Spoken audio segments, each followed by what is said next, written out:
ಗಗನ್ ಒಂದು ಸಾಧಾರಣವಾದ ಚಿಕ್ಕ ಹಳ್ಳಿಯಲ್ಲಿ ವಾಸ ಮಾಡ್ತಾ ಇರ್ತಾನೆ. ಅವನು ತುಂಬಾ ಕಷ್ಟಪಟ್ಟು ಕೆಲಸ ಮಾಡ್ತಾ ಇರ್ತಾನೆ. ಆದ್ರೆ ಅವನಿಗೆ ಇಲ್ಲಿವರೆಗೂ ತನ್ನ ಜೀವನದಲ್ಲಿ ಮುಖ್ಯವಾಗಿ ಏನು ಮಾಡಿರ್ಲಿಲ್ಲ. ಗಗನ್ ಮತ್ತೆ ಚಿತ್ರ ತುಂಬಾ ವರ್ಷದಿಂದ ಪ್ರೀತಿ ಮಾಡ್ತಾ ಇದ್ರು. ಗಗನ್ ಹಳ್ಳಿಯ ಒಂದು ದೊಡ್ಡ ಮರದ ಬುಡದ ಕೆಳಗೆ ಕುತ್ಕೊಂಡಿರ್ತಾನೆ. ಅವನು ತನ್ನ ಮೊಬೈಲ್ ನಲ್ಲಿ ಯಾವುದೋ ಕೆಲಸದಲ್ಲಿ ಬ್ಯುಸಿಯಾಗಿರ್ತಾನೆ. ಆಗ ಅಲ್ಲಿಗೆ ಚಿತ್ರ ಬರ್ತಾಳೆ. ಅರೆ ಚಿತ್ರ, ನೀನು ಯಾಕೆ ನಿನ್ ಮುಖದಲ್ಲಿ ಇಷ್ಟೊಂದು ಬೇಜಾರಿದೆ ಅಂತ ಹೇಳ್ತೀಯಾ? ನಿಮ್ ಅಪ್ಪ ಮತ್ತೆ ನಿಮ್ಮಮ್ಮ ನಮ್ಮನೆಗೆ ಹೆಣ್ ಕೇಳೋದಿಕ್ಕೆ ಬಂದಿದ್ರು.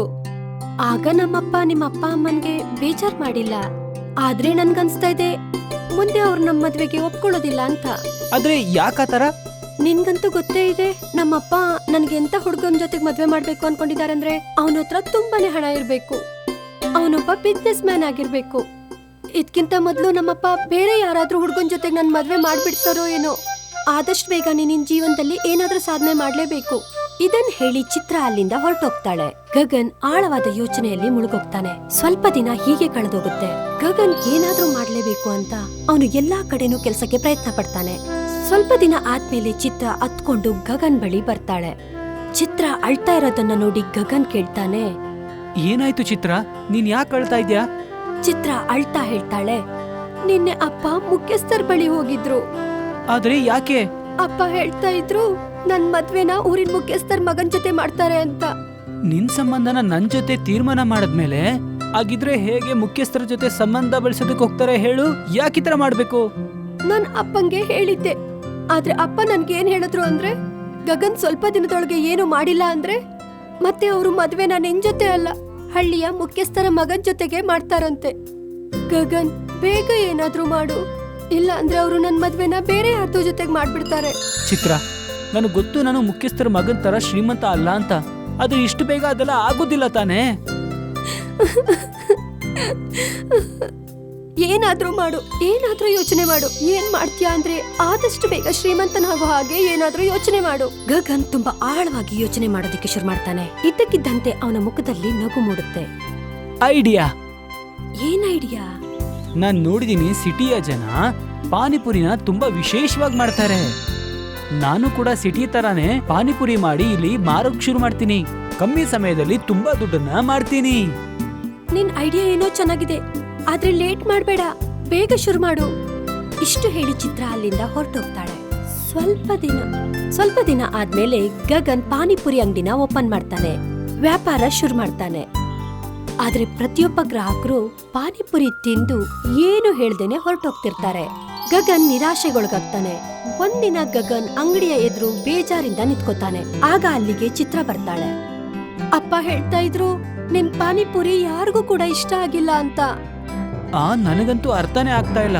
ಇಷ್ಟು ಚೆನ್ನಾಗಿರೋ ಪಾನಿಪುರಿನ ಮಾಡ್ತಾ ಇದ್ದೀನಿ, ಆದ್ರೂ ಕೂಡ ಜನಕ್ಕೆ ಇಷ್ಟನೇ ಆಗ್ತಿಲ್ಲ. ಹಾಗಾದ್ರೆ ನೀನು ಪಾನಿನ ಬದಲಾಯಿಸು, ಮಸಾಲ ಚೇಂಜ್ ಮಾಡು, ಏನಾದ್ರೂ ಮಾಡು.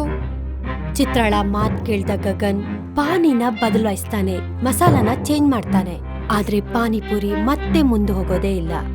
ಕೊನೆಗೆ ಅವನು ತನ್ನ ಪಾನಿಪುರಿನ ಚಿತ್ರಗೆ ಟೇಸ್ಟ್ ಮಾಡೋದಿಕ್ಕೆ ಕೊಡ್ತಾನೆ. ಗಗನ್, ನಿನ್ ಪಾನಿಪುರಿನಲ್ಲಿ ಟೇಸ್ಟೇ ಇಲ್ಲ. ನನ್ಗನ್ಸುತ್ತೆ ಈ ಕೆಲ್ಸದಲ್ಲಿ ನಿನ್ಗೆ ಲಾಭ ಸಿಗೋದಿಲ್ಲ ಅಂತ. ನನ್ಗನ್ಸುತ್ತೆ ನೀನ್ ಬೇರೆ ಏನಾದ್ರೂ ವ್ಯಾಪಾರ ಶುರು ಮಾಡು. ಇದನ್ ಕೇಳಿ ಗಗನ್ಗೆ ತುಂಬಾ ಕೋಪ ಬರುತ್ತೆ. ಇಲ್ಲ, ನಾನು ಈ ವ್ಯಾಪಾರದಲ್ಲೇ ತುಂಬಾ ಮುಂದೆ ಹೋಗ್ತೀನಿ. ನಾನು ಈ ಪಾನಿಪುರಿ ವ್ಯಾಪಾರನ ಬಿಡೋದಿಲ್ಲ. ನಾನು ಇದನ್ನೇ ನಂಬ್ಕೊಂಡಿದ್ದೀನಿ. ಇದಾದ್ಮೇಲೆ ಗಗನ್ ಪಾನಿಪುರಿಗೆ ಹೊಸ ರೀತಿಯ ಪ್ರಯೋಗ ಮಾಡೋದಿಕ್ಕೆ ಶುರು ಮಾಡ್ತಾನೆ. ಒಂದಿನ ಗಗನ್ ಗಾಢವಾಗಿ ಯೋಚನೆ ಮಾಡ್ತಾ ಕಾಡಿನ ಮಧ್ಯ ಕುತ್ಕೊಂಡಿರ್ತಾನೆ. ಅವನ ತಲೆಲಿ ಒಂದೇ ಯೋಚನೆ ಓಡ್ತಾ ಇತ್ತು, ನಾನು ಆದಷ್ಟು ಬೇಗ ಏನಾದ್ರೂ ಮಾಡಿಲ್ಲ ಅಂದ್ರೆ ಚಿತ್ರ ನನ್ನಿಂದ ದೂರ ಆಗಿ ಹೋಗ್ತಾಳೆ ಅಂತ. ಆಗ ಅಲ್ಲೇ ಇದ್ದ ಒಬ್ಬ ಸಾಧು ಗಗನ್ ಬಳಿ ಬಂದು ಕುತ್ಕೋತಾರೆ. ಏನಾಯ್ತು ಪುಟ್ಟ, ನೀನು ತುಂಬಾನೇ ಯೋಚನೆ ಮಾಡ್ತಾ ಇದ್ಯಾ? ಗಗನ್ ಸಾಧು ಮಹಾರಾಜರನ್ನ ನೋಡೋದಿಕ್ಕೆ ಶುರು ಮಾಡ್ತಾನೆ. ಅವನ್ ಕಣ್ಣಲ್ಲಿ ಕಣ್ಣೀರ್ ಬರೋದಿಕ್ಕೆ ಶುರುವಾಗುತ್ತೆ. ನೀನು ಪುರುಷನ ಕಣ್ಣಲ್ಲಿ ನೀರು ಚೆನ್ನಾಗಿರಲ್ಲ. ಹೇಳು, ನೀನ್ ಯಾಕೆ ಅಳ್ತಿದ್ಯಾ? ಗಗನ್ ತನ್ನ ಎಲ್ಲಾ ವಿಷಯನೂ ಸಾಧು ಅವ್ರ ಬಳಿ ಹೇಳ್ಕೊತಾನೆ. ಆದಷ್ಟು ಬೇಗ ನಾನು ಸಂಪಾದನೆ ಮಾಡ್ಲಿಲ್ಲ ಅಂದ್ರೆ ಚಿತ್ರನ ತಂದೆ ಚಿತ್ರಳ ಮದ್ವೆ ಬೇರೆಯವ್ರ ಜೊತೆ ಮಾಡ್ಬಿಡ್ತಾರೆ.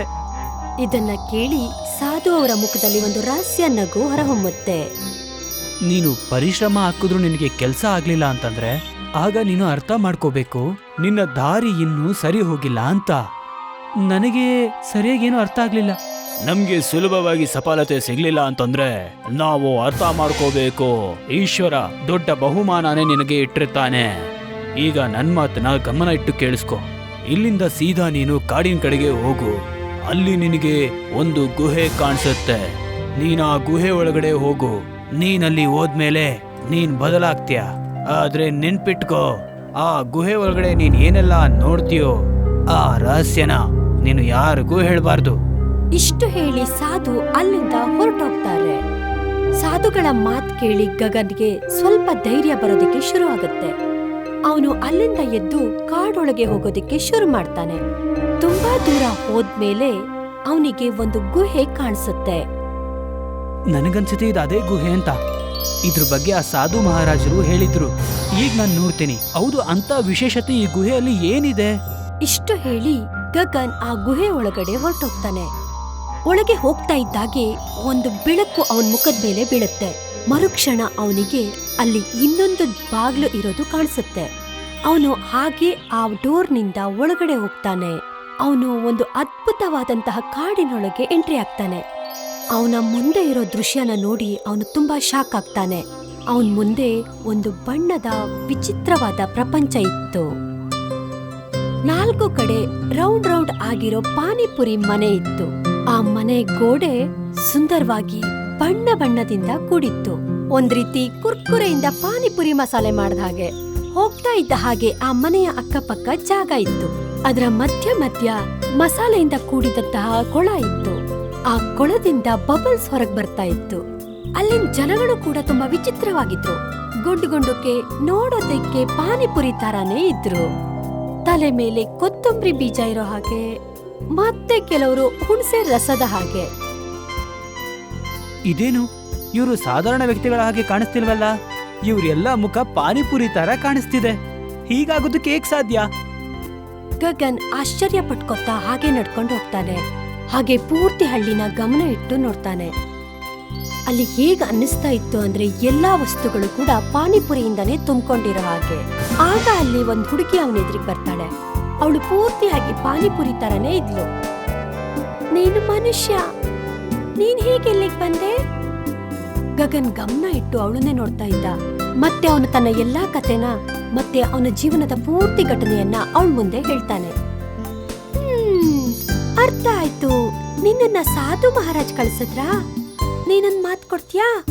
ಈ ಪ್ರಪಂಚದ ಬಗ್ಗೆ ನೀನ್ ಯಾರಿಗೂ ಹೇಳಲ್ಲ ಅಂತ, ಯಾಕಂದ್ರೆ ಇದು ಪಾನಿಪುರಿ ಪ್ರಪಂಚ. ಗಗನ್ ಒಪ್ಕೋತಾನೆ. ನಾನ್ ನಿನ್ಗೆ ಪಾನಿಪುರಿ ಮಾಡೋದನ್ನ ಹೇಳ್ಕೊಡ್ತೀನಿ, ಆದ್ರೆ 2 ಷರತ್ತಿನ ಮೇಲೆ. ಮೊದ್ಲು ನೀನ್ ಬಡವರಿಗೆ ಫ್ರೀ ಆಗಿ ಪಾನಿಪುರಿ ಕೊಡ್ಬೇಕು. ಇನ್ನೊಂದು, ನಮ್ಮ ಪ್ರಪಂಚದ ರಹಸ್ಯನ ಯಾರಿಗೂ ಹೇಳ್ಬಾರ್ದು. ಗಗನ್ 2 ಷರತ್ತಿಗೂ ಒಪ್ಕೋತಾನೆ. ಪಾನಿಪುರಿ ಹುಡುಗಿ ಗಗನ್ಗೆ 2 ವಿಶೇಷವಾದ ಪಾನಿಪುರಿ ರೆಸಿಪಿನ ಹೇಳ್ಕೊಡ್ತಾಳೆ. ಆ ಪಾನಿ ಮಾಮೂಲಿ ಪಾನಿಯಾಗಿರ್ಲಿಲ್ಲ. ಅದರಲ್ಲಿ ಎಷ್ಟೋ ಮಸಾಲೆಗಳ ಮಿಶ್ರಣ ಇತ್ತು. ಸ್ವಲ್ಪ ಹುಳಿ, ಸ್ವಲ್ಪ ಖಾರ, ಸ್ವಲ್ಪ ಸಿಹಿ. ಗಗನ್ ತುಂಬಾ ದಿನ ಅಲ್ಲೇ ಇದ್ದ. ಗಗನ್ ಪಾನಿಪುರಿ ಮಾಡೋ ಸಣ್ಣ ಸಣ್ಣ ರಹಸ್ಯಗಳನ್ನು ಕೂಡ ಕಲ್ತ್ಕೊಂಡ್ಬಿಟ್ಟ. ಕೊನೆಗೂ ಅವನು ಪಾನಿಪುರಿನ ಮಾಡಿ ಪಾನಿಪುರಿ ಹುಡುಗಿಗೆ ಟೇಸ್ಟ್ ಮಾಡೋದಿಕ್ಕೆ ಕೊಡ್ತಾನೆ. ಇದು ನಮ್ ಪ್ರಪಂಚದಲ್ಲಿ ಮಾಡಿರೋ ಪಾನಿಪುರಿ ಟೇಸ್ಟ್ ತರನೇ ಇದೆ. ನೀನ್ ಇದನ್ನ ನಿನ್ ಪ್ರಪಂಚದಲ್ಲಿರೋರಿಗೆ ತಿನ್ಸಿದ್ರೆ ಅವರು ಪಾನಿಪುರಿ ಜೊತೆಗೆ ಅವ್ರ ತಮ್ಮ ಬೆರಳನ್ನು ಕೂಡ ತಿನ್ಬಿಡ್ತಾರೆ. ಇದನ್ ಕೇಳಿ ಗಗನ್ ನಗೋದಕ್ಕೆ ಶುರು ಮಾಡ್ತಾನೆ. ಸ್ವಲ್ಪ ದಿನಗಳ ಆದ್ಮೇಲೆ ಗಗನ್ ಗುಹೆಯಿಂದ ಹೊರಗ್ ಬರ್ತಾನೆ. ಗುಹೆ ಶಾಶ್ವತವಾಗಿ ಕ್ಲೋಸ್ ಆಗುತ್ತೆ. ಈಗ ಗಗನ್ ಪೂರ್ತಿಯಾಗಿ ಬದಲಾಗೋಗಿದ್ದ. ಗಗನ್ ಮತ್ತೆ ಪಾನಿಪುರಿ ಅಂಗಡಿಯನ್ನ ಪ್ರಾರಂಭ ಮಾಡಿದ್ದ. ಈಗ ಯಾರೇ ಪಾನಿಪುರಿ ತಿಂದ್ರು ತುಂಬಾ ಶಾಕಿಗೊಳಗಾಗ್ತಾ ಇದ್ರು. ಜನರು ಹೇಳ್ತಾ ಇದ್ರು, ವಾವ್, ಇಂಥ ಪಾನಿಪುರಿನ ಮೊದಲು ಯಾವತ್ತೂ ತಿಂದೇ ಇಲ್ಲ ಅಂತ. ಗಗನ್ ಬಡವರಿಗೆ ಫ್ರೀ ಆಗಿ ಪಾನಿಪುರಿ ಕೊಡ್ತಾ ಇದ್ದ. ನಿಧಾನವಾಗಿ ಗಗನ ಹೆಸರು ದೂರದ ಊರಿನವರೆಗೂ ಹೋಯ್ತು. ಗಗನ್ ಸಕ್ಸಸ್ಫುಲ್ ಆದ. ಕೊನೆಗೂ ಗಗನ್ ಮತ್ತೆ ಚಿತ್ರಾಳ ಮದ್ವೆ ಆಯ್ತು. ಗಗನ್ ಕೊನೆವರೆಗೂ ಕೂಡ ಆ ರಹಸ್ಯನ ಭದ್ರವಾಗಿಟ್ಟಿದ್ದ. ಈ ತರ ಪಾನಿಪುರಿನ ಹೇಗ್ ಮಾಡೋದ್ ಕಲ್ತ ಅಂತ.